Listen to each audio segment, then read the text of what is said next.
আসসালামু আলাইকুম। আমি Selim Ahmed, civil staff, SB police, Bangladesh, Rajarbagh, Dhaka.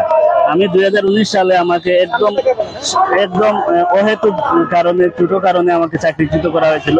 তিনটা কারণ ছিল। একটা হলো আমার মা মারা গেছে, লাশ নিয়ে দেশে গেছি, ওইটার অনুমতি আমি ফোনে নিয়েছিলাম, বাট ওইটার কারণে আমাকে গোড়াজির করছে। 2 নম্বর হলো আমার এলাকার দুজন লোক অর্থ সংক্রান্ত বিষয়ে অভিযোগ করছিল, ওটা সমাধান হয়েছে, তারপরেও আমাকে ওইটার কারণ দেখে আমাকে করছে। তারপরে একজন পুলিশ অফিসার, আমার এডিশনাল এসপি, আমার সাথে 20,000 টাকা ঘুষ চাইছিল, ওইটা দেই নাই থেকে আমাকে বিভাগীয় মামলা দিয়ে আমাকে চাকরিচ্যুত করেছে। এখন আমরা কি পরিমাণ মানবতার জীবনযাপন করতেছি এটা বোঝার জন্য আমি আজকে এই বক্তব্যটা।